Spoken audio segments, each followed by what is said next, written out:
بسم الله الرحمن الرحيم الحمد لله نحمده ونستعينه ونؤمن به ونتوكل عليه ونعوذ بالله من شرور أنفسنا وسيئات أعمالنا من يهده الله فلا مضل له ومن يضلل فلا هادي له وأشهد أن لا إله إلا الله وحده لا شريك له وأشهد أن محمدا عبده ورسوله أرسله بالهدى ودين الحق ليظهره على الدين كله ولو كره المشركون اللهم صل على محمد وعلى آل محمد كما صليت على إبراهيم وعلى آل إبراهيم إنك حميد مجيد اللهم بارك على محمد وعلى آل محمد كما باركت على إبراهيم وعلى آل إبراهيم إنك حميد مجيد أما بعد فإن خير الكلام كلام الله وخير الحديث كتاب الله وخير السنن سنن محمد صلى الله عليه وسلم وشر الأمور محدثاتها وكل محدثة بدعة وكل بدعة ضلالة وكل ضلالة في النار أعوذ بالله السميع العليم من الشيطان الرجيم يا أيها الناس اتقوا ربكم الذي خلقكم من نفس واحدة وخلق منها زوجها وبث منهما رجالا كثيرا ونساء واتقوا الله الذي تساءلون به والأرحام إن الله كان عليكم رقيبا يا أيها الذين آمنوا اتقوا الله وقولوا قولا سديدا يصلح لكم أعمالكم ويغفر لكم ذنوبكم ومن يطع الله ورسوله فقد فاز فوزا عظيما يا أيها الذين آمنوا اتقوا الله حق تقاته ولا تموتن إلا وأنتم مسلمون بسم الله الرحمن الرحيم جنات عدن يدخلونها ومن صلح من آبائهم وأزواجهم وذرياتهم والملائكة يدخلون عليهم من كل باب سلام عليكم بما صبرتم فنعم عقب الدار. ബഹുമാന്യരായ സഹോദരങ്ങളെ, വിശ്വാസിനികളെ, അള്ളാഹുവിൻ്റെ വിധിവിലക്കുകൾക്കും നബി തിരുമേനി സല്ലല്ലാഹു അലൈഹി വസല്ലമയുടെ സുന്നത്തുകൾക്കും അനുസൃതമായി ജീവിതം ക്രമപ്പെടുത്തി മുത്തഖികളായി ജീവിക്കുന്നവരിലും മരണപ്പെടുന്നവരിലും ഉൾപ്പെടാൻ, മുത്തഖികളോടൊപ്പം കുടുംബസമേതം സ്വർഗപ്രവേശനം നേടുവാൻ അള്ളാഹു നമുക്ക് തൗഫീഖ് നൽകുമാറാവട്ടെ. അബ്ദുല്ലാഹി ഇബ്നു ഉമർ റളിയല്ലാഹു അൻഹുമാ പ്രസിദ്ധനായ പാണ്ഡിത്യത്തിനും ഈമാനിനും തഖ്വക്കും സൂക്ഷ്മതക്കുമൊക്കെ പേര് കേട്ട രണ്ടാം ഖലീഫ ഉമർ ഇബ്നു ഖത്താബ് റളിയല്ലാഹു അൻഹുവിൻ്റെ മകനാണ്. നമുക്കറിയാം, അദ്ദേഹം ഒരിക്കൽ തിരക്കേറിയ ഒരു ഹജ്ജ് വേളയിൽ കഅബയുടെ മതാഫിൽ തിരക്കിനിടയിലൂടെ തവാഫ് ചെയ്തുകൊണ്ടിരിക്കുകയാണ്. അപ്പോൾ അദ്ദേഹത്തിൻ്റെ മുന്നിൽ ഒരു ചെറുപ്പക്കാരൻ പ്രായമായ ഉമ്മയെ ചുമലിൽ ഇരുത്തി തവാഫ് ചെയ്യുന്നത് അദ്ദേഹം കണ്ടു.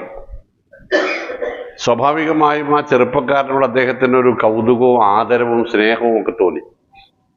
അദ്ദേഹം ഒന്നിങ്ങനെ അടുത്തടുത്ത് എത്തുമ്പോൾ ആ ഉമ്മയോട് മകൻ ചോദിക്കാണ്, ഉമ്മ, നിങ്ങൾ എനിക്ക് ചെയ്തു തന്ന അനുഗ്രഹങ്ങൾക്ക്, ഉപകാരങ്ങൾക്ക് ഇത് പകരായില്ലേ? അത് കേട്ട ഉമർ റളിയല്ലാഹു അൻഹു, അബ്ദുല്ലാഹി ഇബ്നു ഉമർ റളിയല്ലാഹു അൻഹു പറഞ്ഞവനോട്, ഇല്ല മോനെ, ഇല്ല, വലോബി തൊലീക്കത്തിൻ വാഹിദത്തിന, അത് നിന്റെ ഉമ്മ നിനക്ക് നൽകിയ ഒരു പുഞ്ചിരിക്ക് പോലും സമമല്ല. ഞാനിത് പറയാൻ കാരണം, നമ്മൾ മനുഷ്യർ ജീവലോകത്ത് ഏറ്റവും നിസ്സഹായരായി ജനിച്ചു വീഴുന്നവരാണ്, അല്ലേ? മറ്റേതൊരു ജീവിയാണെങ്കിലും ജന്മസിദ്ധമായ കഴിവുകൾ അന്ന് തന്നെ ഭക്ഷണം കഴിക്കാനും പാല് കുടിക്കാനും എഴുന്നേൽക്കാനും നടക്കാനും അല്പം അങ്ങോട്ടും ഇങ്ങോട്ടുമൊക്കെ നീങ്ങാനും കഴിവുള്ള രൂപത്തിലാണ്. ഒരു ദിവസം അല്ലെങ്കിൽ 2 ദിവസം കഴിഞ്ഞാൽ അവയൊക്കെയും സ്വന്തം കാര്യങ്ങൾക്ക് അത്യാവശ്യ പ്രാപ്തിയുള്ളവരായി മാറും. എന്നാൽ എല്ലാം തികഞ്ഞവനായ നമ്മൾ ഒന്നിനും കൊള്ളാത്തവരായി വർഷങ്ങളോളം ഈ പറഞ്ഞ ഉമ്മയുടെയും ബാപ്പയുടെയും ഒക്കെ കൈകളിൽ തൂങ്ങി കാലുകളിൽ തൂങ്ങി അവരുടെ സംരക്ഷണയിൽ വളർന്നവരാണ്. നമ്മളെ വളർത്തിക്കൊണ്ടുവരുന്നതിൽ, നമ്മൾ പിറന്നു വീണ ഈ സമൂഹത്തിൽ നമ്മളെ വളർത്തിക്കൊണ്ടുവരുന്നവരിൽ ഏറ്റവും കൂടുതൽ ജാഗ്രതയും ബേജാറും ശ്രദ്ധയും ഉണ്ടായിരുന്നവർ,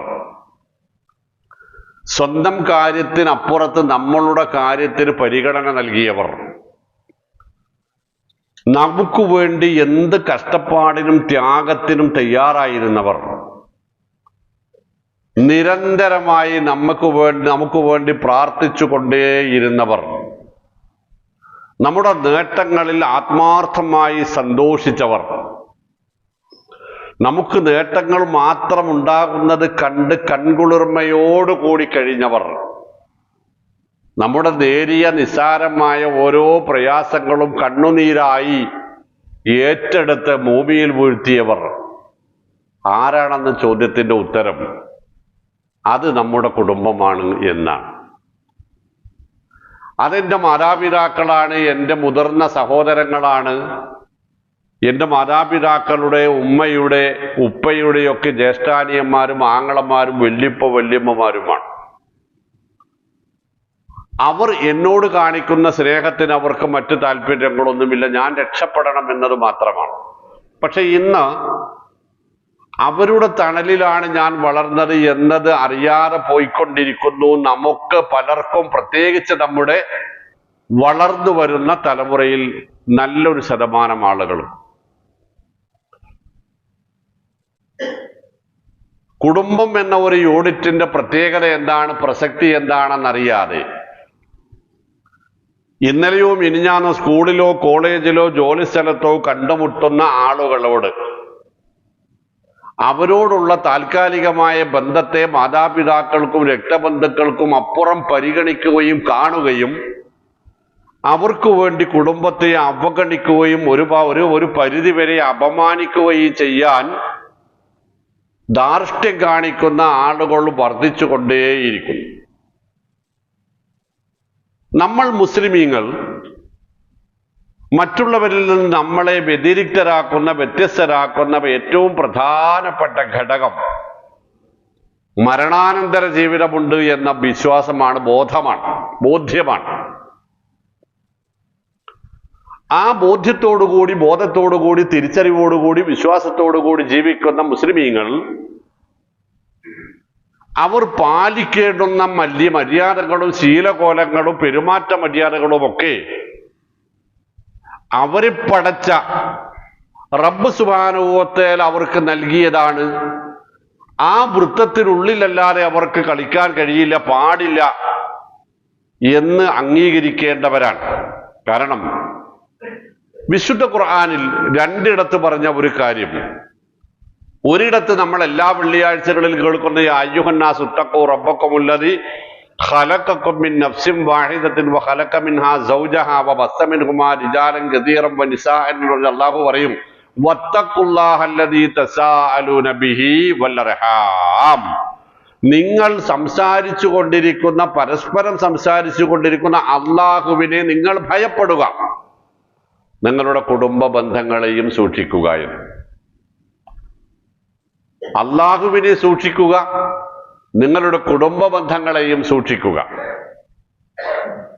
അപ്പൊ എത്രമാത്രം ഗൗരവത്തോടു കൂടിയാണ് മുസൽമാൻ ഈ ബന്ധങ്ങളെ പരിപാലിക്കേണ്ടതും മനസ്സിലാക്കേണ്ടതും സമീപിക്കേണ്ടതും എന്ന് ആ ഒറ്റ വചനത്തിലുണ്ട്. രണ്ടാമതൊരായത്തിൽ അല്ലാഹു സുബ്ഹാനഹു വ തആല പറയാ, അയ്യുഹന്നാസ് ഉത്തഖൂ റബ്ബക്കും വഖ്ശൗ യൗമൻ. ഏയ് മനുഷ്യരെ, നിങ്ങൾ റബ്ബിനെ സൂക്ഷിക്കുക, വരാനിരിക്കുന്ന ഒരു നാളിനെ ഭയപ്പെടുക. വഖ്ശൗ യൗമൻ, വരാനിരിക്കുന്ന ഒരു നാളിനെ ഭയപ്പെടുക. ആ നാളിൽ രക്ഷപ്പെടണമെങ്കിൽ എന്താണ് മാർഗം എന്ന ആലോചനയ്ക്കു വേണ്ടിയാണ് കുടുംബം എന്നൊരു യൂണിറ്റ് ഉണ്ടാക്കിയത്. സത്യത്തിൽ നമ്മൾ പറഞ്ഞു വരുന്നത് കല്യാണം കഴിക്കുന്നതോടുകൂടിയാണ് ഒരു കുടുംബം രൂപപ്പെടുന്നത് എന്നതാണ്. അല്ല, ഞാൻ ഈ ദുനിയാവിലേക്ക് ജനിച്ചു വീണത് എൻ്റെ കുടുംബത്തിലേക്കാണ്. ആണല്ലോ, എൻ്റെ കുടുംബം എന്നെനിക്ക് അവകാശപ്പെടാൻ കഴിഞ്ഞത് ഞാൻ ജനിച്ചു വീണ നാളിൽ മുതൽ ഞാൻ വളർന്നു വരുന്ന ഓരോ ദശയിലും എൻ്റെ പിന്നാലെ ഉണ്ടായിരുന്ന ശ്വാസമായി, പ്രാർത്ഥനയായി, കണ്ണായി, കാതായി, സഹായമായി, ശ്രദ്ധയായി, പരിചരണമായി, എനിക്ക് സംരക്ഷണ വലയം തീർത്ത എൻ്റെ ആളുകളാണ് എൻ്റെ കുടുംബം. അവിടെയൊന്നും ഒരു പരിഗണനയുമില്ലാതെ ഞാൻ കല്യാണം കഴിച്ചു, അപ്പൊ എനിക്ക് എൻ്റെ ഭാര്യയായി, കുടുംബമായി എന്നു പറയുന്നിടത്ത് തന്നെ മാറ്റമുണ്ടാവേണ്ടതുണ്ട് അല്ലേ? എൻ്റെ കുടുംബം ഏതാണ്? എൻ്റെ ഉമ്മയാണ്, എൻ്റെ ഉപ്പയാണ്, എൻ്റെ ജ്യേഷ്ഠന്മാരാണ്, അനിയന്മാരാണ്, എൻ്റെ ആങ്ങളമാരാണ്, അല്ല എൻ്റെ പെങ്ങന്മാരാണ്, എൻ്റെ മൂത്തതും ഇളയതും, ഉമ്മയുടെയും ബാപ്പയുടെയും ആളുകൾ. അവരാണ് എൻ്റെ ആദ്യത്തെ കുടുംബം. അവരാണ് എനിക്ക് സ്വന്തമായി മറ്റൊരു കുടുംബത്തിൽ നിന്ന് ബന്ധമുണ്ടാക്കി തന്നത് എന്ന തിരിച്ചറിവ് നമുക്കുണ്ടാവേണ്ടതുണ്ട്. കാരണം പരിശുദ്ധ റസൂൽ സല്ലല്ലാഹു അലൈഹി വസല്ലം പറഞ്ഞ ഒരു കാര്യം, നിങ്ങൾ നിങ്ങളുടെ കുടുംബ ബന്ധങ്ങളെ വളരെ ഗൗരവത്തോടുകൂടി പരിപാലിക്കുക. കാരണം അർറഹിമു മുഅല്ലഖും ബിൽ അർശ്, അത് അല്ലാഹു സുബ്ഹാനഹു വ തആലയുടെ രാജസിംഹാസനത്തോട് ബന്ധിപ്പിക്കപ്പെട്ട നിലയിൽ അത്രയും ചേർന്നാണ്, വേറിട്ട് നിർത്താൻ പറ്റാത്ത രൂപത്തിലുള്ള ഒരു ബന്ധമാണത്. റഹിമു മുഅല്ലഖും ബിൽ അർശ്, അത് ദൈവിക രാജസിംഹാസനത്തോട് ചേർന്ന് നിൽക്കുന്നതാണ്. മറ്റൊരു വചനത്തിൽ ഇമാം ബുഖാരി റഹ്മഹുല്ലാ ബദൂൽ ഖൽഖ് എന്ന അധ്യായത്തിൽ പറയും, ലമ്മ ഫറഗല്ലാഹു മിനൽ ഖൽഖി ഖാമത്തിർ റഹിം വഖാലത്ത് യാ റബ്ബി ഹാദാ മഖാമുൽ ആഇദി മിൻക. അല്ലാഹു സുബ്ഹാനഹു വ തആല സൃഷ്ടിപ്പെല്ലാം പൂർത്തിയാക്കി ഇതിനു ശേഷം അവന് സൃഷ്ടികളിൽ ഒരു സൃഷ്ടിയായ കുടുംബബന്ധം എഴുന്നേറ്റ് അവനോട് പറഞ്ഞു, യാ റബ്ബി ഹാദാ മഖാമുൽ ആഇദി മിൻക. അല്ലാഹുവേ, നിന്നോട് എനിക്കൊരു കാര്യം ആവശ്യപ്പെടാൻ, എനിക്കൊരു സംരക്ഷണം നൽകാൻ ആവശ്യപ്പെടാനുള്ള സമയമായി ഞാൻ ഈ കിട്ടിയ അവസരത്തെ വിനിയോഗിക്കുകയാണ്. ഞാനുമായിട്ടുള്ള നിന്റെ നിലപാട് എന്തായിരിക്കും എന്നാണ് എനിക്കറിയേണ്ടത്. ആരുമായിട്ട്? കുടുംബ ബന്ധവുമായിട്ടുള്ള നിലപാട്. അപ്പൊ അല്ലാഹു സുബ്ഹാനഹു വ തആല പറഞ്ഞത്, അമാ അസ്ലു മൻ ബസലക്കി വഅഖതഉ മൻ ഖതഅകി. അല്ല, നിന്നെ ചേർത്തു പിടിക്കുന്നവരോട് ഞാൻ ചേർന്ന് നിൽക്കാമെന്നും നിന്നെ അറുത്തുമാറ്റുന്നവരോട് എൻ്റെ ബന്ധവും ഞാൻ അറുത്തുമാറ്റാം എന്ന് ഞാൻ ഇവിടെ പ്രഖ്യാപിച്ചാൽ നിനക്ക് തൃപ്തിയാകുമോ? മുഅ്മിനീങ്ങൾ കൃത്യമായി മനസ്സിലാക്കേണ്ടുന്ന ഒരു അവസരമാണത്. അമാ അസ്ലു മൻ ബസലക്കി, അല്ല, നിന്നെ ചേർത്തു പിടിക്കുന്നവരോട് ഞാൻ ചേർത്ത് നിന്നുകൊള്ളാം. വഅഖതഉ മൻ ഖതഅകി, നിന്നെ വേർപെടുത്തുന്ന വെട്ടിമാറ്റുന്നവരോട് ഞാൻ എൻ്റെ ബന്ധവും വെട്ടിമാറ്റിക്കൊള്ളാം, മതിയോ? അപ്പൊ കുടുംബബന്ധം പറഞ്ഞു, ബല, അത് മതി. ഖാല കദാലിക്, എന്നാൽ അത് അങ്ങനെയാവട്ടെ. എൻ്റെ മുഅ്മിനീങ്ങളെ, എനിക്കും നിങ്ങൾക്കും എത്ര പേർക്ക് ഇപ്പോൾ അള്ളാഹുവോട് ബന്ധമുണ്ടെന്ന് ആലോചിച്ച് നോക്കാണ്. അല്ലെങ്കിൽ അള്ളാഹുവിന് നമ്മളോട് എത്ര പേർക്കോട് ബന്ധമുണ്ടെന്ന് ആലോചിച്ച് നോക്കാണ്. ആരോടൊക്കെ മിണ്ടാതെ, ആരെയൊക്കെ വിളിക്കാതെ, ആരെയൊക്കെ കാണാതെ, ആരോടൊക്കെ വൈരാഗ്യം വെച്ച്, ദേഷ്യം വെച്ച്, കുറുമ്പ് വെച്ച് നടക്കുന്നു നമ്മൾ. മരിച്ചാ പോലും എന്റെ മയ്യത്ത് നിസ്കരിക്കരുത് എന്ന് പറഞ്ഞത് ആരോടാണ്? ഞാൻ എന്നെ കാണാൻ വരില്ല എന്ന് പറഞ്ഞത് ആരോടാണ്? നമ്മുടെ തമ്മിൽ ഒരു ബന്ധമില്ല എന്ന് പറഞ്ഞത് ആരോടാണ്? അയൽപ്പക്കക്കാരനോടല്ല. സ്വന്തം ക്ലാസ്സിൽ ജോലി സ്ഥലത്ത് ഉള്ളവരോടല്ല, അത് സ്വന്തം രക്തബന്ധത്തോടാണ് നമ്മൾ പറഞ്ഞിട്ടുള്ളത്.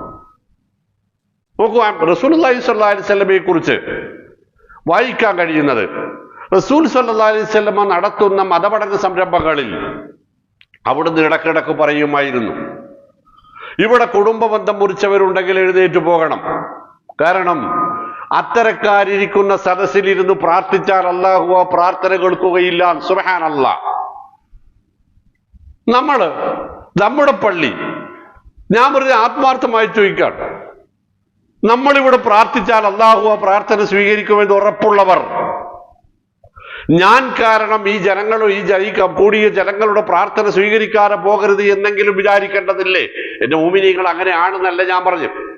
നബി തിരുമേനി സ്വല്ലല്ലാഹി അലൈഹി വസല്ലമ പറഞ്ഞതാണ്, കുടുംബ ബന്ധം മുറിച്ചവർ ഇവിടെയുണ്ടെങ്കിൽ നിങ്ങൾ ഇവിടെ നിന്ന് എഴുന്നേറ്റ് പോകണം. കാരണം അത്തരക്കാരിരിക്കുന്ന സദസ്സിൽ ഇരുന്നു കൊണ്ട് പ്രാർത്ഥിച്ചാൽ അല്ലാഹു ആ പ്രാർത്ഥന കബൂലാക്കുകയില്ല. അബ്ദുല്ലാഹി ഇബ്നു മസ്ഊദ് റളിയല്ലാഹു അൻഹു നബി സല്ലല്ലാഹു അലൈഹി വസല്ലമയുടെ സ്വഹാബികളിൽ ഏറ്റവും കൂടുതൽ അറിവുള്ളവരിൽ മുഅല്ലിമുൽ ഉമ്മ എന്ന അപരനാമത്തിൽ അറിയപ്പെടുന്ന മഹാപണ്ഡിതൻ കൂടിയാണ് അദ്ദേഹം വ്യാഴാഴ്ചകളിലും തിങ്കളാഴ്ചകളിലും നടത്തുന്ന ഖുർആൻ ക്ലാസ്സിൽ അദ്ദേഹം ഇടക്കിടക്ക് പറയും, കുടുംബ ബന്ധം മുറിച്ചവരാരെങ്കിലും ഉണ്ടെങ്കിൽ ഇവിടെ നിന്ന് ഇറങ്ങിപ്പോകണം. കാരണം കുടുംബ ബന്ധം മുറിച്ചവരുടെ സദസ്സിൽ റഹ്മത്തിന്റെ മലക്ക് വരികയില്ല. മുഅ്മിനീങ്ങളെ, വിശ്വാസികളാണ് നമ്മൾ. പുറത്തെന്ത് നടക്കുന്നു എന്നതല്ല നമ്മളെ സംബന്ധിച്ച് ചർച്ചയുണ്ടാവേണ്ടത്. മതവിശ്വാസമില്ലാത്തവരും മതനിരാസമുള്ളവരും മതത്തെ വികൃത വലിക്കുന്നവരും മതം കൊണ്ട് പണമുണ്ടാക്കുന്നവരുമായ ഒരുപാട് ആളുകൾ മതവിഭാഗങ്ങൾക്കുള്ളിലുണ്ട്. അവർ പറയുന്ന ന്യായവാദങ്ങളല്ല ഇസ്ലാമിൻ്റെത്. ഇസ്ലാമിന്റെ ന്യായവാദങ്ങൾ ഇതാണ്. ഏതാണ്? കുടുംബ ബന്ധം അള്ളാഹുവിന്റെ അർശിനോട് ചേർന്നുള്ളതാണ്. കുടുംബ ബന്ധം മുറിക്കുന്നവരോട് അള്ളാഹുവിന് ബന്ധമുണ്ടാവുകയില്ല. കുടുംബ ബന്ധം മുറിക്കുന്നവരിയ്ക്കുന്ന സദസ്സിലിരുന്ന് പ്രാർത്ഥിച്ചാൽ അള്ളാഹു ആ പ്രാർത്ഥന കബൂലാക്കില്ല. കുടുംബ ബന്ധം മുറിക്കുന്നവരിയ്ക്കുന്ന സദസ്സിൽ റഹ്മത്തിന്റെ മലക്കുകൾ വരികയില്ല. ഇതാണ് പരിശുദ്ധ റസൂൽ സല്ലല്ലാഹു അലൈഹി വസല്ലമ നമ്മളെ പഠിപ്പിച്ച കാര്യങ്ങൾ. അവിടെയാണ് നമ്മൾ ആലോചിക്കേണ്ടത്, ഒരുപാട് ആലോചിക്കേണ്ടത്. നമ്മളെ കൈപിടിച്ച് നടത്തിയവർക്ക് നമ്മുടെ കൈപിടിക്കേണ്ടുന്ന സമയം വന്നപ്പോൾ നമ്മൾ അവരെ അവഗണിച്ചു എന്നതാണ് ഒരു പ്രശ്നം, അല്ലേ? അവരുടെ വിരൽ തുമ്പില്ലാതെ എഴുന്നേറ്റ് നിൽക്കാൻ പോലും കഴിയാതിരുന്ന ഒരു കാലത്ത് നമ്മുടെ കയ്യിൽ നിന്ന് വിടാതെ അവരുടെ വിരൽ തുമ്പ് നമ്മോടൊപ്പം ഉണ്ടായിരുന്നു. ഏതവസ്ഥയിലും ഉണ്ടായിരുന്നു, അല്ലേ? ആലോചിച്ചു, ഏതവസ്ഥയിലും അവർ നമുക്ക് താങ്ങായി. നമ്മൾ ചോദിക്കാതെ, നമുക്ക് വേണ്ടത് കണ്ടറിഞ്ഞ്, ഒന്ന് കാല് തന്നെ വീഴാതെ നോക്കി അവർ, അല്ലേ? വീണു എന്ന് അറിഞ്ഞപ്പോഴേക്ക് എടുത്തു പൊക്കി അവർ, അല്ലേ? വിശക്കാൻ സാധ്യതയുണ്ട് എന്ന് അറിഞ്ഞ് ഭക്ഷണം നിർബന്ധിച്ചൂട്ടിയവരാണവർ, അല്ലേ?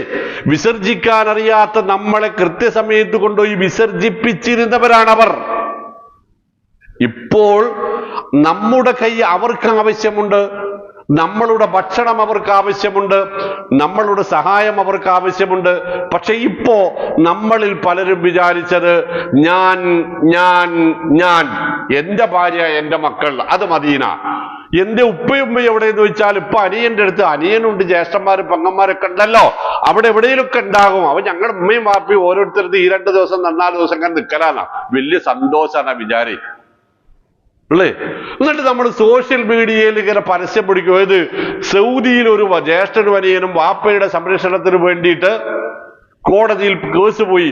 ഞാൻ നോക്കുന്ന വാപ്പനെ എന്ന് പറഞ്ഞിട്ട് കേസ് പോയത്, നമ്മളതിന്റെ വാർത്ത വന്നത് ഇങ്ങനെ വൈറലാക്കാൻ നോക്കും. നമ്മളെ വാപ്പ ഇപ്പോഴും അപ്പുറത്താ, അല്ലേ? നമ്മുടെ വാപ്പ എവിടെ, ഉമ്മ എവിടെ നിൽക്കണ്ടെന്ന് അറിയായിട്ട് കുടുങ്ങിയിരിക്കുക. ഇതെന്നിട്ട് ഇങ്ങനെ മാറാപ്പ് കെട്ടിയിട്ട് പാവം 2 ദിവസം മൂത്തവന്റെ അടുത്ത്, 2 ദിവസം ഇളയവന്റെ അടുത്ത്, 3 ദിവസം പെങ്ങളെ അടുത്ത് പറഞ്ഞിട്ട് ഇങ്ങനെ നടക്കുക. നിങ്ങൾ ആലോചിച്ചോളി. ഞാൻ ആത്മാർത്ഥമായിട്ട് പറയാം, മുഅ്മിനീങ്ങളെ, നമ്മൾ കണക്ക് പറയേണ്ടി വരും. ഫഹൽ അസൈതും ഇൻ തവല്ലൈതും അൻ തുഫ്സിദു ഫിൽ അർള് വതുഖത്തിഉ അർഹാമക്കും. വിശുദ്ധ ഖുർആൻ ചോദിക്കുക, നിങ്ങൾക്ക് നാം ഭൂമിയിൽ ഒരു നിലനിൽപ്പുണ്ടാക്കി തന്നാൽ. അപ്പൊ നമ്മുടെ അവസ്ഥ അതാണല്ലോ. ഉമ്മിമാപ്പിയും വേണ്ട, പെങ്ങന്മാർ വേണ്ട, ജ്യേഷ്ഠന്മാർ വേണ്ട, അരിയന്മാർ വേണ്ട. നമുക്ക് സ്വന്തമായിട്ട് ജോലിയുണ്ട്, വീടുണ്ട്, വരുമാനമുണ്ട്, പണമുണ്ട്, പദവിയുണ്ട്, സ്വാധീനമുണ്ട്. നമ്മൾ വിചാരിച്ചാൽ ഇപ്പൊ അള്ളാഹുവിന്റെ തൗഫീഖ് കൊണ്ട് കാര്യങ്ങളൊക്കെ നടക്കും. ആരുടെ സപ്പോർട്ട് വേണ്ട. ഫഹൽ അസൈതും ഇൻ തവല്ലൈതും, നിങ്ങൾക്കൊരു നിലപാടുണ്ടാക്കി തന്നാൽ, ഒരു നിലയുറപ്പിച്ച് തന്നാൽ, നിങ്ങളുടെ കാല് നാം മണ്ണിൽ ഉറപ്പിച്ച് നിർത്തിയാൽ നിങ്ങളാകുമോ എന്നാ ചോദിച്ചല്ല. ഫഹൽ അസൈതും, നിങ്ങളാകുമോ എന്ത്? അൻ തുഫ്സിദു ഫിൽ അർദ്, കുഴപ്പക്കാരാകുമോ നിങ്ങൾ? വതുഖത്തിഉ അർഹാമക്കും, കുടുംബ ബന്ധങ്ങൾ മുറിക്കുമോ നിങ്ങൾ? ഉലൈകല്ലദീന ലഅനഹുമുല്ലാഹ്, അവർക്ക് അല്ലാഹുവിന്റെ ശാപമുണ്ടാകും. വഅസമ്മഹും, നന്മ കേൾക്കാൻ കഴിയാത്ത ബധിരത അവർക്കുണ്ടാകും. വഅഅമ അബ്സാറഹും, നടക്കാനുള്ള ശരിയായ വഴി സിറാത്തുൽ മുസ്തഖീം കാണാതെയാക്കും നാം അവരെ. ആരെയാണ്? എന്നെയാണോ? നമ്മളിൽ ആരെയെങ്കിലുമാണോ? എൻ്റെ പ്രിയപ്പെട്ടവരെ, ഇത് ചില്ലറ കാര്യമല്ല, ഇത് ചെറിയ കാര്യമല്ല. നമ്മൾ വളരെ ഗൗരവത്തോടു കൂടി കാണേണ്ടുന്ന ചില സംഗതികളാണ്. പരിശുദ്ധ ഖുർആൻ പറയുന്ന ചില സംഗതികൾ അതിലുണ്ട്. നോക്കൂ നിങ്ങൾ, അബൂ ഹുറൈറ റളിയല്ലാഹു അൻഹുവിൽ നിന്ന് വരുന്ന ഒരു റിപ്പോർട്ട്. റസൂലുള്ളാഹി സ്വല്ലല്ലാഹു അലൈഹി വസല്ലമയുടെ അരികിൽ അന്ന റജുലൻ ജാഅ ഇലാ റസൂലില്ലാഹി സ്വല്ലല്ലാഹു അലൈഹി വസല്ലം, ഒരാൾ വന്നു. ഇമ്രാൻ ബിൻ ഹുസൈൻ റളിയല്ലാഹു അൻഹു ആണെന്ന് മുഫസ്സിർ മുഹദ്ദിസ് കൂടി പറയുന്നു. അദ്ദേഹം വന്നിട്ട് പറഞ്ഞു, യാ റസൂലല്ലാഹ് ഇന്നലി ഖറാബ, നബിയെ എനിക്ക് കുറച്ച് കുടുംബക്കാരുണ്ട്. അസുലു ഇലൈഹിം, ഞാൻ അവരോട് എത്ര ചേർന്ന് നിൽക്കാൻ ശ്രമിക്കുന്നുവോ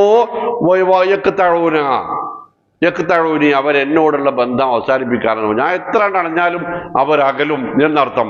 വഉഹ്സിനു ഇലൈഹിം, ഞാൻ അവരോട് പറ്റുന്ന അത്രയും നന്മ പ്രവർത്തിക്കും, നല്ല രൂപത്തിൽ പെരുമാറും. പക്ഷെ വഹുയുസിഊന ഇലയ്യ, അവരെനിക്ക് ബുദ്ധിമുട്ടുണ്ടാക്കിക്കൊണ്ടേയിരിക്കുകയാണ് ചെയ്യുന്നത്. വഅഹ്ലുമു ഇലൈഹിം, ഞാൻ എത്ര മാന്യമായി വിവേകത്തോടു കൂടി പെരുമാറിയാലും വയജലൂനി, അവരെന്നോട് വിഡ്ഢിത്തങ്ങളും അക്രമങ്ങളും മാത്രമേ കാണിക്കൊള്ളൂ. ഇമാതിരി കുറച്ച് കുടുംബക്കാരുണ്ട് എനിക്ക്. ഇപ്പൊ ഞാൻ പറയുന്നത് ഇത് നിങ്ങൾ പറയാണിച്ചാൽ എനിക്ക് തോന്നുന്നത് ഇതിനെ പറ്റിയിട്ടാണ് ഈ പറയുന്നത് അല്ലെ. ഏത് ഈ കുടുംബത്തെ തെറ്റി നിൽക്കുന്നതും കുടുംബക്കാർക്ക് കുഴപ്പമുണ്ടാക്കുന്നതൊക്കെ ഞാനാണ്. ഇതിനെ പറ്റിയിട്ട് എന്തോ നിങ്ങൾക്ക് മനസ്സിലായി എന്നാണ്, നിങ്ങളാണിത് പറയുന്നത് ഞാൻ വിചാരിക്കാം. പക്ഷെ ഞാനാ പറയുമ്പോൾ നിങ്ങൾ അങ്ങനെ വിചാരിക്കൂല എന്ന് എനിക്ക് ചെറിയൊരു തോന്നലുണ്ട്. എന്തെങ്കിലും ഉണ്ടെങ്കിൽ അത് തിരുത്തേണ്ടതുണ്ട്. റസൂലുള്ളാഹി സ്വല്ലല്ലാഹു അലൈഹി വസല്ലം പറഞ്ഞു, ലഇൻ കുൻത കമാ ഖുൽത, നീ പറഞ്ഞതൊക്കെ ശരിയാണെങ്കിൽ ഞാൻ ഒരിട്ട് ബന്ധവും വേണ്ട മദീനല്ല പറഞ്ഞു, നിർത്തിക്കളാന്നല്ല പറഞ്ഞു. പിന്നെന്താ പറഞ്ഞത് നിങ്ങള്? ഫകഅന്നമ അലൈക ലഹീറൻ മിനല്ലാഹ് വലാ യസാലു അലൈക ലഹീറൻ മിനല്ലാഹ്, നിനക്ക് അല്ലാഹുവിന്റെ സഹായം ഉണ്ടാകും, അല്ലാഹുവിന്റെ മലായികത്ത് നിനക്ക് സഹായിക്കാനുണ്ടാകും. വകഅന്നമാ തുസിഫുഹുമുൽ മല്ല്, അവർക്കൊരു അസ്വസ്ഥതയും ഉണ്ടാകും, ചൂട് വെണ്ണീറ് തീർന്നുന്ന ഒരനുഭവം അവർക്കുണ്ടാകും. അതുകൊണ്ട് നിർത്തണ്ട, ഇങ്ങനെ തന്നെയാണ് മുന്നോട്ട് പോട്ടേന്നാ, ഇങ്ങനെ തന്നെ അങ്ങോട്ട് മുന്നോട്ട് പോട്ടെ. റസൂലുള്ളാഹി സ്വല്ലല്ലാഹു അലൈഹി വസല്ലം തങ്ങളുടെ വീട് ഉംറക്കും ഹജ്ജിനൊക്കെ പോയവർ കണ്ടിട്ടുണ്ടാവില്ല. വീട് നിന്ന സ്ഥലം അതിന്റെ തൊട്ട വീടായിരുന്നു അബൂലഹബിന്റെ, നമുക്കറിയാലോ. അവിടെ നിന്നുണ്ടായിരുന്ന മാലിന്യങ്ങളും വൃത്തികേടുകളും ശല്യങ്ങളും ഒക്കെ അവർ മൂത്താപ്പയും മൂത്തമ്മയും വലിച്ചിട്ടിന്ന് റസൂൽ സ്വല്ലല്ലാഹു അലൈഹി വസല്ലമയുടെ മുറ്റത്തേക്കാണ്. ഇതൊക്കെ നിത്യവും എടുത്തു മാറ്റിയിട്ട് റസൂൽ സ്വല്ലല്ലാഹു അലൈഹി വസല്ലം പറയും, എന്തോ ഒരു അയൽവക്ക ബന്ധാണിത് പഠിച്ചോനെ, എന്തോ ഒരു കുടുംബ ബന്ധാണിത് പഠിച്ചോനെ, എങ്ങനെ ഇപ്പൊ ഇതിങ്ങനെ മുന്നോട്ട് പോവുക എന്ന് പറയുന്നതിന് റസൂൽ സ്വല്ലല്ലാഹു അലൈഹി വസല്ലം പറയും, ഇന്ന ലീ ബിക്കും ഖറാബ, പക്ഷേ എനിക്ക് നിങ്ങളുമായിട്ടൊരു കുടുംബ ബന്ധം ഉണ്ടല്ലോ,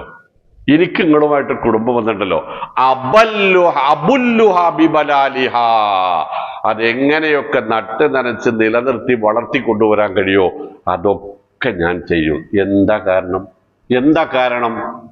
അസ്ലുമം വസലക്കി വഅഖതഉ മൻ ഖതഅകി, നിന്നെ ചേർത്ത് നിർത്താൻ പണിപ്പെടുന്നവരോട് ഞാൻ എൻ്റെ ബന്ധം ചേർത്ത് നിർത്തും. അതാണ് ഇതിന് കാരണം. ലൈസൽ വാസിലു ബിൽ മുകാഫിഇ, റസൂൽ സ്വല്ലല്ലാഹു അലൈഹി വസല്ലം പറയാം, ഇങ്ങോട്ടുള്ളതുപോലെ തന്നെ അങ്ങോട്ടും മതി എന്ന് വിചാരിക്കുന്നവരല്ല ശരിയായ കുടുംബ ബന്ധം ചേർക്കുന്നവർ. ഇങ്ങോട്ട് കല്യാണത്തിന് തലേ ദിവസം വന്ന് നമ്മളും അങ്ങോട്ട് തലേ ദിവസം പോകണം. ഞാൻ ഫോണിൽ കൂടെ വിളിച്ചിട്ട് എന്നെ ഫോണിലാ കല്യാണം വിളിച്ച്, അപ്പൊ ഞാനാണ്ട് ഫോണിൽ വിളിച്ചാൽ മതി എന്ന് വിചാരിക്കുന്നവരല്ല കുടുംബ ബന്ധം പുലർത്തുന്നവർ. പിന്നെയോ വലാകിന്നൽ വാസില ഇദാ ഖുത്തിഅത് റഹ്മുഹു വസലഹ, തെറ്റിപ്പിരിഞ്ഞു നിൽക്കുന്നവിടത്ത് അങ്ങോട്ട് കയറി ചെന്ന് സലാം പറഞ്ഞ് കൂട്ടിപ്പിടിച്ച് അവര് ചേർത്ത് നിർത്താൻ ശ്രമിക്കുന്നവരാണ് കുടുംബ ബന്ധം പുലർത്തുന്നവർ എന്ന് മുഹമ്മദ് മുസ്തഫ സ്വല്ലല്ലാഹു അലൈഹി വസല്ലമ നമ്മളെ പഠിപ്പിച്ചിട്ടുണ്ട്. എന്റെ പ്രിയപ്പെട്ടവര്, ഇതെല്ലാം നമ്മൾ ഈ വിഷയത്തിൽ പഠിക്കേണ്ടുന്ന കാര്യമാണ്. കാരണം നമുക്കിവിടെയല്ല നമ്മുടെ ജീവിതം, ഞാൻ പറഞ്ഞില്ല, മുസ്ലിമീങ്ങൾക്കുള്ള ലക്ഷ്യം ഇവിടെ നിന്ന് അങ്ങോട്ടൊരു യാത്രയുണ്ട്, ആ യാത്രയിൽ രക്ഷപ്പെടണം എന്നതാണ്.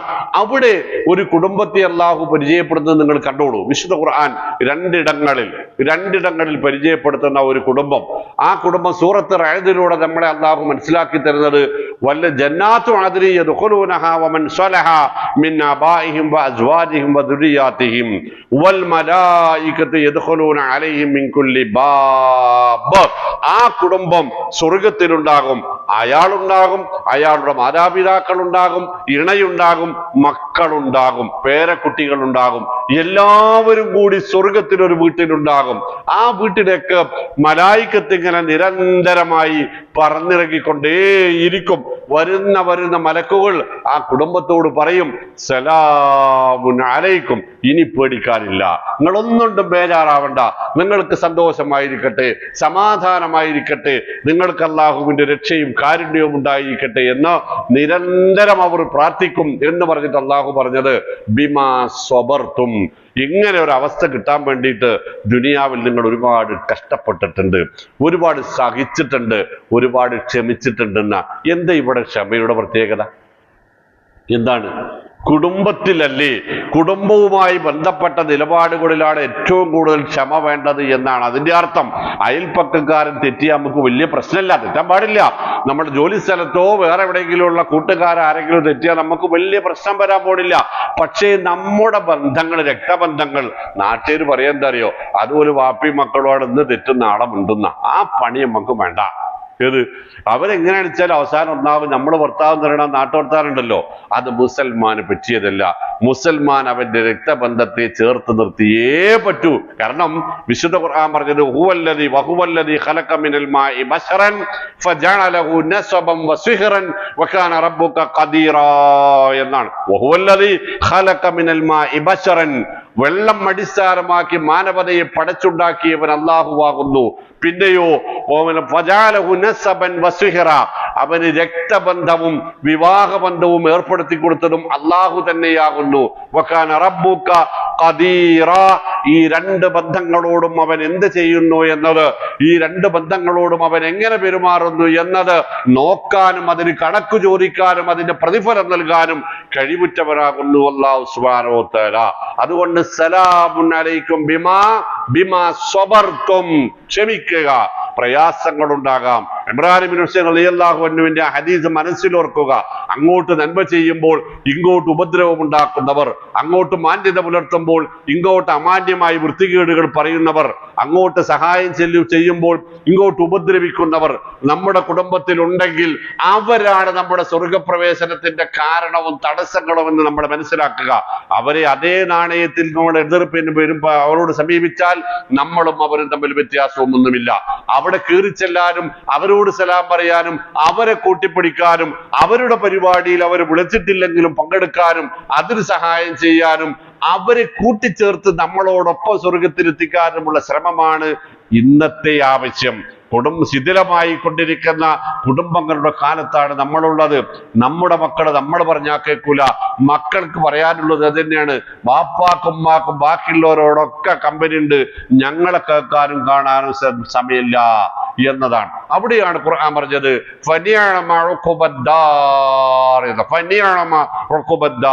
ഈ വീടിന് ശേഷം നിങ്ങൾക്ക് ലഭിച്ച ആ പരലോകത്തെ ഭവനം എത്രയോ മെച്ചപ്പെട്ടതല്ലേ മുഅ്മിനീങ്ങളെ എന്ന്. അതുകൊണ്ട് നമ്മൾ ആരായിരിക്കണം, നമ്മൾ എങ്ങനെയായിരിക്കണം, എന്തായിരിക്കണം, ആരോടൊക്കെയാണ് നമുക്ക് ബന്ധങ്ങൾ ഉണ്ടാവേണ്ടതും ഉണ്ടാവരുതാത്തതും, ആരിൽ നിന്നൊക്കെയാണ് നമ്മൾ അകന്നു നിൽക്കേണ്ടത്, നമ്മുടെ ബന്ധങ്ങളുടെ അതിർവരമ്പുകൾ ഏതെല്ലാമാണെന്ന് കൃത്യമായി നമ്മൾ പഠിച്ചു വെക്കേണ്ടതുണ്ട്. കാലം വളരെ തിരിച്ചടികൾ നിറഞ്ഞ സാഹചര്യത്തിലൂടെയാണ് കടന്നു പോകുന്നത് നമുക്കറിയാം. അള്ളാഹു നമ്മളെ കാത്തു രക്ഷിക്കുമാറാവട്ടെ. യാ റബ്ബ്.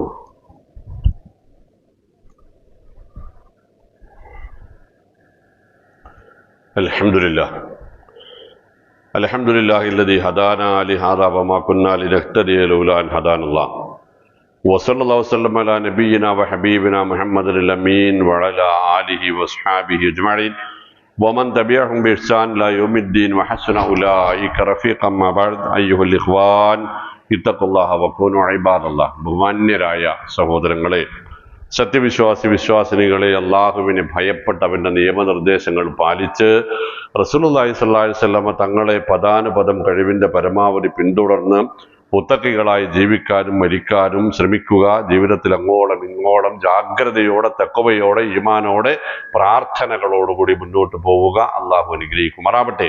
പ്രിയപ്പെട്ടവരെ, നമസ്കാരമാണ് ഒരു വിശ്വാസിക്ക് ചെയ്യാനുള്ള ഏറ്റവും പ്രധാനപ്പെട്ട ആരാധന എന്ന് നമുക്കറിയാം. ആ നമസ്കാരം നമ്മളിൽ നിന്ന് സ്വീകാര്യമാവണമെങ്കിൽ അതിന് ചില നിബന്ധനകളുണ്ട് എന്നും ആ നിബന്ധനകളിൽ ചിലതുമാണ് നമ്മൾ സംസാരിച്ചു കൊണ്ടിരുന്നത്. അതിലേറെ ശ്രദ്ധിക്കേണ്ടുന്ന ആ 5 നിബന്ധനകളിൽ 5-മത്തേത് സമയമാവുക എന്നാണ്. നമസ്കാരത്തിന്റെ നിബന്ധനകളിൽ, ഷർത്തുകളിൽ ഒന്ന് സമയമാവുക, ദുഖൂലുൽ വഖത്ത് എന്നാണ്. 2 അർത്ഥത്തിലാണ് അത് കാണേണ്ടതുള്ളത്. ഒന്ന്, ആ സമയം, നമസ്കാരം നിശ്ചയിച്ചത് അല്ലാഹുവാണ്, അതിൻ്റെ രൂപവും ഭാവവും തീരുമാനിച്ചത് അല്ലാഹുവാണ്, അതിൻ്റെ ചടങ്ങുകളും പ്രാർത്ഥനകളും ദിക്റുകളും തീരുമാനിച്ചത് അല്ലാഹുവാണ് എന്നതുപോലെ തന്നെ അതിൻ്റെ സമയം നിശ്ചയിച്ചതും അല്ലാഹു സുബ്ഹാനഹു വ തആല തന്നെയാണ്. ഇന്ന സ്വലാത്ത കാനത്ത് അലൽ മുഅ്മിനീന കിതാബം മൗഖൂത എന്ന് മുസ്ലിമീങ്ങളിൽ 100% അറിയാവുന്ന വചനമാണ്. ഇന്ന സ്വലാത്ത കാനത്ത് അലൽ മുഅ്മിനീന കിതാബം മൗഖൂത. തീർച്ചയായും നമസ്കാരം വിശ്വാസികൾക്ക് സമയം നിശ്ചയിക്കപ്പെട്ട രൂപത്തിൽ നിർബന്ധമാകുന്നു. സമയമാവണം, സമയം കടന്നു പോകാനും പാടില്ല. സമയമായേ നമസ്കരിക്കാവൂ. സമയത്തിന്റെ മുമ്പുള്ള നമസ്കാരം സ്വീകാര്യമല്ല. ളുഹറിന്റെ സമയത്തിന് മുമ്പുള്ള ളുഹർ നമസ്കാരം സ്വീകാര്യമല്ല എന്നർത്ഥം. അതുപോലെ ശ്രദ്ധിക്കേണ്ടുന്ന ഒരു കാര്യമാണ് സമയം തെറ്റുന്നതിന് മുമ്പായിരിക്കണം എന്നതും. നമുക്ക് തോന്നുമ്പോൾ തോന്നിയതുപോലെ ചെയ്യാനുള്ളതല്ല നമസ്കാരം. അത് ആ സമയത്ത് ചെയ്യാൻ കഴിയാത്തവർക്ക് ഇസ്ലാം, റസൂലുള്ളാഹി സ്വല്ലല്ലാഹു അലൈഹി വസല്ലമയും വിശുദ്ധ ഖുർആനും തന്നെ പഠിപ്പിച്ചു തന്ന മറ്റിളവുകളുണ്ട്. ഏതെങ്കിലും ളുഹർ, അസർ എന്നിവ ഏതെങ്കിലും ഒന്നിന്റെ സമയത്ത്, മഗ്രിബ്, ഇശാ എന്നിവ അതിൽ ഏതെങ്കിലും ഒന്നിന്റെ സമയത്ത് നമസ്കരിക്കാനുള്ള, ജമ്മാക്കാനുള്ള സൗകര്യങ്ങൾ ഇസ്ലാം തന്നെ നമുക്ക് നിശ്ചയിച്ച് തന്നിട്ടുണ്ട്. പിന്നെ ഈ യാത്രക്കാരാണെങ്കിൽ പെട്ടെന്ന് കാര്യങ്ങൾ നടപ്പാക്കാൻ ബുദ്ധിമുട്ടുണ്ടാകുന്ന യാത്രയിലാണെങ്കിൽ 4 റക്അത്തുള്ള നമസ്കാരങ്ങൾ 2 റക്അത്തായി ചെയ്യാനുള്ള സൗകര്യങ്ങളും ഇളവുകളും നൽകിയിട്ടുണ്ട്. പക്ഷെ അതല്ലാതെ നമ്മുടെ സൗകര്യത്തിന് വേണ്ടി വെച്ച് താമസിപ്പിക്കാവുന്നതോ നേരത്തെയാക്കാവുന്നതോ ആയ ഒരു കാര്യമല്ല നമസ്കാരം എന്ന് പ്രിയപ്പെട്ടവർ മനസ്സിലാക്കുക. അത് ആ സമയത്തിനുള്ളിലേ ചെയ്യാവൂ. ആ സമയത്തിന് മുന്നിലും ആവാൻ പാടില്ല, അതിന്റെ ശേഷവും ആകാൻ പാടില്ല. അപ്പൊ ഈ കാര്യങ്ങളൊന്ന് ഓർത്തു വെക്കുക. കൃത്യമായ സമയത്ത് ശുദ്ധിയോടുകൂടി വസ്ത്രവും ശരീരവും നമസ്കരിക്കുന്ന സ്ഥലവും ശുദ്ധമാണെന്ന് ഉറപ്പുവരുത്തണം. ചെറിയ അശുദ്ധിയിൽ നിന്നും വലിയ അശുദ്ധിയിൽ നിന്നും മുക്തനാണെന്ന് ഉറപ്പുവരുത്തണം. ഖിബിലത്തേക്ക് തിരിഞ്ഞുകൊണ്ടാവണം, നഗ്നത മറഞ്ഞിരിക്കണം എന്നിത്യാദി കാര്യങ്ങളാണ് നമസ്കാരത്തിന്റെ ഷർത്തുകളായി പഠിപ്പിക്കപ്പെടുന്നത്. ഇതിലേതെങ്കിലും ഒന്ന് നഷ്ടപ്പെട്ടാൽ, ഏതെങ്കിലും ഒന്നിൽ ന്യൂനതയുണ്ടെങ്കിൽ എന്നതിൽ കർമ്മശാസ്ത്രകാരന്മാർക്കിടയിൽ, പണ്ഡിതന്മാർക്കിടയിൽ അഭിപ്രായ വ്യത്യാസങ്ങളില്ല. ഇതിലേതെങ്കിലും ഒന്നിൽ കുറവ് വന്നാൽ, ഒന്ന് ഇല്ലെങ്കിൽ എന്നല്ല, ഒന്നിൽ പൂർണ്ണത വരാതിരിക്കുകയും ചെയ്താൽ ആ നമസ്കാരം സ്വീകാര്യമല്ല എന്ന് കർമ്മശാസ്ത്രകാരന്മാർക്കിടയിലും ഇസ്ലാമിക പണ്ഡിതന്മാർക്കിടയിലും അഭിപ്രായ വ്യത്യാസമില്ലാത്ത കാര്യമാണ്. അതുകൊണ്ട് ജാഗ്രത കാണിക്കുക, ഗൗരവം കാണിക്കുക, ശ്രദ്ധ കാണിക്കുക. അള്ളാഹു അനുഗ്രഹിക്കുമാറാവട്ടെ. നമ്മുടെ കുടുംബത്തെ അല്ലാഹു സുബ്ഹാനഹു വ തആല എങ്ങനെ പരിപാലിക്കണം എന്ന് പറഞ്ഞുവോ അങ്ങനെ പരിപാലിക്കാൻ, നമുക്ക് വേണ്ടി ജീവിച്ചവരെ അവരുടെ എല്ലാ കാര്യങ്ങൾക്കും വേണ്ടി കഴിവിന്റെ പരമാവധി പരിശ്രമിക്കാൻ, അവർ എത്രമാത്രം നമ്മളിൽ നിന്ന് അകന്നു നിന്നാലും അവരോട് അടുത്ത് ചേർന്ന് നിന്നുകൊണ്ട് ജീവിക്കാൻ, ഈമാനോടെ തഖ്വയോടെ മുത്തഖികളായി, മുഅ്മിനുകളായി, മുസ്ലിമുകളായി, യഥാർത്ഥ വിശ്വാസികളായി ജീവിക്കാനും മരിക്കാനും അല്ലാഹു സുബ്ഹാനഹു വ തആല നമുക്ക് തൗഫീഖ് നൽകുമാറാവട്ടെ. നിലവിൽ വ്യാപകമായി പ്രചരിപ്പിക്കപ്പെടുന്ന ശൈഥില്യമാർന്ന ശിഥിലമായ കുടുംബങ്ങളും അവക്ക് വേണ്ടിയുള്ള ന്യായവാദങ്ങളും ഒക്കെ മാറ്റിവെച്ച് വിശുദ്ധ ഖുർആനിന്റെയും തിരുസുന്നത്തിന്റെയും അനുസരിച്ചുള്ള കുടുംബങ്ങളെ സംവിധാനിക്കാനും പരിപാലിക്കാനും പോറ്റി വളർത്താനും അതിനെ സംരക്ഷിച്ചു നിർത്താനുമുള്ള തൗഫീഖ്, തഖ്വ, ഈമാൻ അള്ളാഹു നമുക്ക് പ്രദാനം ചെയ്യുമാറാവട്ടെ. നമുക്ക് വേണ്ടി കഷ്ടപ്പെട്ട നമ്മുടെ രക്തബന്ധുക്കളെ, നമ്മുടെ പ്രിയപ്പെട്ടവരെ, വിശിഷ്യ നമ്മുടെ മാതാപിതാക്കളെ, അള്ളാഹു ജീവിച്ചിരിക്കുന്നവർക്ക് ഇനിയും ഒരുപാട് കാലം ആയുസ്സും ഈമാനും തഖ്വയും പ്രദാനം ചെയ്യുമാറാവട്ടെ. മരണപ്പെട്ടു പോയ സത്യവിശ്വാസികളായ നമ്മുടെ മാതാപിതാക്കൾക്ക് റഹ്മാനായ റബ്ബ് അവരുടെ കബറിടം വിശാലമാക്കുകയും അവരുടെ വീഴ്ചകളെല്ലാം മാപ്പാക്കി കൊടുക്കുകയും കുഞ്ഞുനാളിൽ നമ്മളെ അവർ സംരക്ഷിച്ചതുപോലെ അവരോട് കരുണ കാണിക്കുകയും ചെയ്യുമാറാവട്ടെ. ജനാത്തുൽ ഫിർദൗസിൽ നമ്മെയും അവരെയും നമ്മുടെ ഇണകളെയും നമ്മുടെ മക്കളെയും നമ്മുടെ രക്തബന്ധുക്കളെയും ഒരുമിച്ച് കൂട്ടുവാൻ അള്ളാഹു നമുക്ക് തൗഫീഖ് നൽകുമാറാവട്ടെ. രോഗങ്ങളും കഷ്ടപ്പാടുകളും വിഷമങ്ങളും എല്ലാം റഹ്മാനായ നാഥ ഞങ്ങൾക്ക് ശിഫയാക്കി തരയണമേ റഹ്മാനെ. സാമ്പത്തികമായി ഞങ്ങളുടെ പ്രയാസങ്ങൾ ദൂരീകരിക്കണമേ റഹ്മാനെ. ലോകത്തിന്റെ ഒരു കോണിൽ, വിശിഷ്യ പലസ്തീനിൽ, അതിനുമപ്പുറം ഗസയിൽ പട്ടിണി കൊണ്ട് മരിക്കുന്ന കുഞ്ഞുമക്കൾക്ക് റഹ്മാനെ അതിന് കാരണക്കാരായവരെ ശിക്ഷിക്കണമേ റഹ്മാനെ. അവരെ ഒറ്റപ്പെടുത്തണമേ റഹ്മാനെ. അവരെ നിന്ദിക്കണമേ റഹ്മാനെ. അവരുടെ ശക്തിയും അഹങ്കാരവും ഇല്ലാതാക്കണമേ റഹ്മാനെ. ആദിനെ തകർത്ത, സമൂദിനെ തകർത്ത, ഫറോവയെ തകർത്ത പടച്ചവനെ, നീ ഒന്ന് വിചാരിച്ചാൽ ആ കുഞ്ഞുങ്ങളുടെ കഷ്ടപ്പാടുകൾ മാറും, ആ മാതാപിതാക്കളുടെ കഷ്ടപ്പാടുകൾ മാറും റഹ്മാനെ. ഞങ്ങളുടെ പ്രാർത്ഥന അല്ലാതെ ഞങ്ങൾക്ക് വേറെ വഴിയില്ല. അവർക്ക് വേണ്ടിയുള്ള ഞങ്ങളുടെ പ്രാർത്ഥന സ്വീകരിക്കണമേ റഹ്മാനെ. അല്ലാഹുമ്മ اغفر للمؤمنين والمؤمنات والمسلمين والمسلمات الأحياء منهم والأموات إنك مجيب الدعوات ويا قاضي الحاجات. اللهم أعز الإسلام والمسلمين، اللهم أعز الإسلام والمسلمين، اللهم أعز الإسلام والمسلمين، اللهم انصر الإسلام والمسلمين، اللهم دمر أعداءنا وأعداءك وأعداء الدين. اللهم ربنا آتنا في الدنيا حسنة وفي الآخرة حسنة وقنا عذاب النار. ربنا تقبل منا إنك أنت السميع العليم وتب علينا إنك أنت التواب الرحيم واغفر لنا ذنوبنا وخطايانا يا غافر المذنبين. وصلى الله وسلم على محمد.